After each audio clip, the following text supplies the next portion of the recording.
Bonjour, bonjour, monsieur le chanteur héritier Wata. Ah, maïe. Wata na ngai. Eh, Wata ke poto na tikali. Eh, Wata, boss na lalite.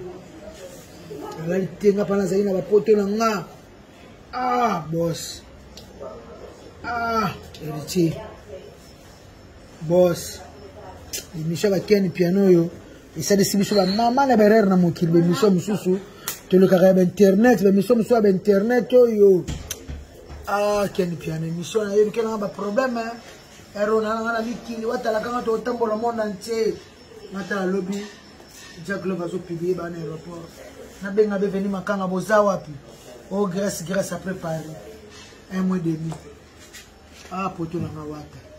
Boss ko tika ngaite boss. Oh mtu na yo. Oh soldat na yo. Ah watali. Ah watali. Bon, naka mutu fona raisonner et swanga kaka bon. Naka mutu bonne chance parce que ça musala ya album asika. Nzamba protéger bino, nzamba battre na bino bozonga malamu. Ba musicien mozala na même morale.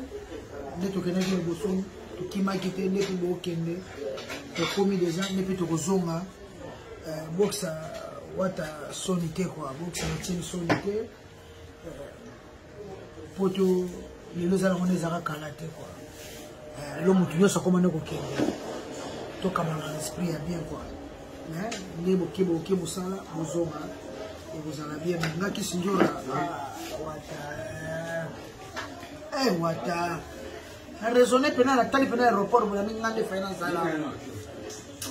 C'est la vie quoi. L'émission à Ken piano yo.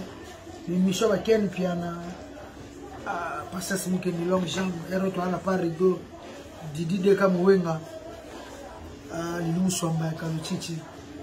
Ah, mais c'est la vie quoi. C'est la vie wata o mutu na yo. Kotika maiti o mutu na yo. Mais c'est pas le cas pas au team là.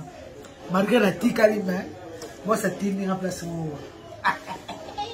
Wata olia yo kaka. Wata akol album ekolia yo. Wata akolia kayo kaka. C'est pas même mat. Wata olia yo kaka Fabrice Katuva mundanga talo I love you bon weekend na spiritual senior soto. Wata tiela.